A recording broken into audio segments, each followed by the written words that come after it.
I'd like to take this opportunity to thank you very much. Thank you for the invitation to be here this morning and to finally hand over a small gift from the ministry, from government, on behalf of the children, for the children that go to school here. The gift of library books that are in the containers and on the table, and of a sewing machine that the ministry hopes will enhance the learning experience that you have at the school. As has been mentioned, the Ministry of Women, Children and Poverty Alleviation, we also look after those who live with disabilities and the elderly. So it's a great ministry to serve in.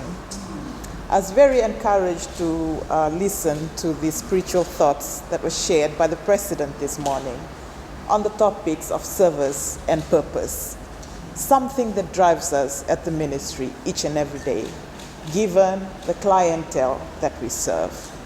It is something that as executives of the ministry, we drive through to the officers that serve on the front line in the ministry. Given the clientele that we serve, I keep reminding the officers on the ground, we can have the qualifications to hold positions in government, and especially in our ministry. We can have degrees and masters and PhDs, but if we don't have compassion, all this will come to naught. And it is that I'd like to share a few thoughts on this morning.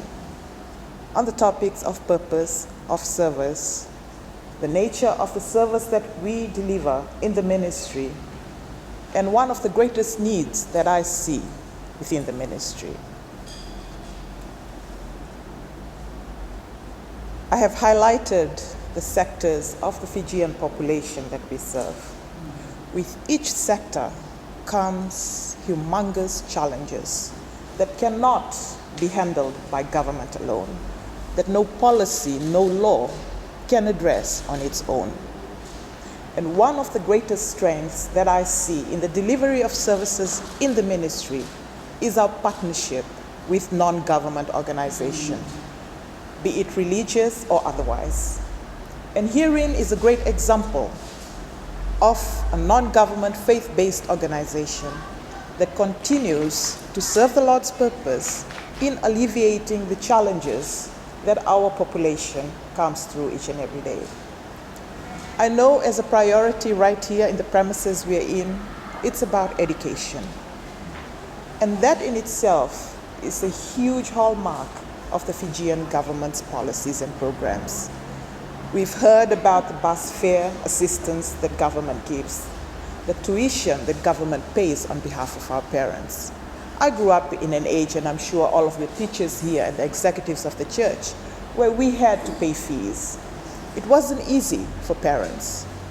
Children missing school because they couldn't afford bus fares.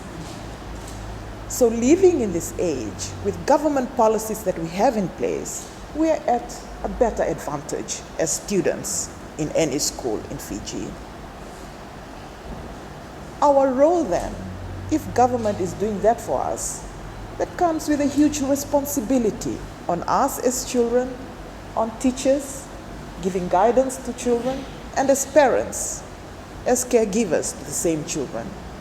The responsibility to ensure that government's efforts in this area does not go to waste. The church has provided us with a platform of great learning. Government is doing its bit. So I'm asking the children who are here today, you're here not by accident. You've been picked to be sitting here in this room for some reason.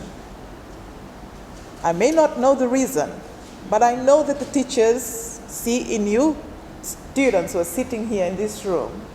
You're sitting in some positions of power, I believe. You hold some sort of responsibility over a number of children in this school. With the power that you've been given, I see badges on you. That's prefects maybe, class captains. That's the position of power that you occupy. With that position of power comes great responsibility. We've heard the President talk about service and purpose. in that position, you have a purpose. As a little girl growing up in the rural of Fiji, I grew up in Vuniwaqa. At that age, I didn't know about purpose. The purpose I knew about would be what my parents would be telling me to do each and every day, or what my teachers are telling me. But apart from that, you have a divine purpose on this earth. And this is the message as leaders in whatever capacity you hold, I'd like you to share with your friends. Each and every child that you have responsibility for has a divine purpose on this earth. How do you find the divine purpose? Right now you're in school. You give it your best. In whatever capacity that the Lord puts you in, you do your best. You give it your all. The purpose you may not realize now, but you will see it when you get there. It took me years to find my purpose, to know what my purpose was. But it started from that. I give my best at whatever I do in school. Encourage your friends. Be kind. Be compassionate. Help others. We're living through a period of great uncertainty in this world. The COVID pandemic has changed the way we see things in a way we never thought possible. Over the years, we may have heard of the Paris Agreement, for example, where the leaders of governments of this world met in Paris, negotiated for a united effort to decrease our carbon footprint on this earth. You may have heard of 1.5 degrees Celsius, trying to reduce the heat by 1.5 degrees Celsius. A lot of governments agreed, very strong governments opposed, because they had these huge industries, they'd have to reduce that in order to reduce the carbon footprint in their countries. What has COVID done? COVID just stopped all that. Industries closed, planes stopped flying. COVID is touted as a pandemic, but there's a great many good things that are coming out of it as well. We heard about service to others. The question was asked, during this COVID pandemic, can we still serve others? It's during difficulties like this that our antenna for service must be optimized. It's during difficulties like this that we are been given a bigger responsibility to look after those who may not have much, to look after those kids who may be coming to school without lunches. The spirit of sharing, the spirit of caring, the spirit of loving each other must be multiplied even more during this difficult time. So I thank the church. I thank the church for the great purpose that you're serving in this institution for the children of this country, for the spiritual guidance that is so critical to their learning as well. The little bit that's here before you today is a hand from the ministry to enhance that learning experience, with the hope that it will help you find that purpose that you already have. And with those few words, thank you again for this opportunity to be here, and I hope for the executives of the church, the president is here, that this will be a start to a better and stronger relationship between the Fiji Mission SDA Church and the Ministry of Women, Children, and Poverty Alleviation. It will be remiss of me if I sit down without identifying the great challenges I spoke about in the ministry that I serve. We heard a bit about gender-based violence. That's one of the hugest challenges that we're facing as a country. Child abuse is another one. Gone are the days when the campaign against child abuse or bringing out awareness on child abuse with the slogan, "Don't talk to strangers." That used to be the slogan, it's not anymore. When we're looking at the circumstances surrounding child abuse in our country now,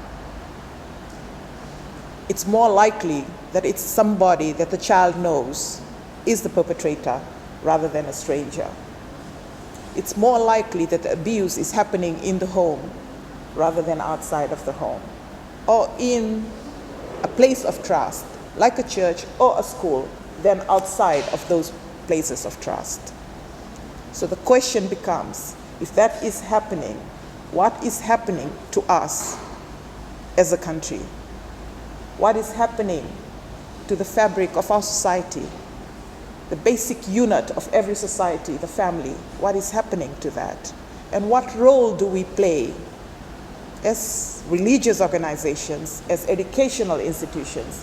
What role do we play in assisting the whole nation, assisting government in alleviating the abuse that our women are facing and the abuse that our children are facing on a daily basis?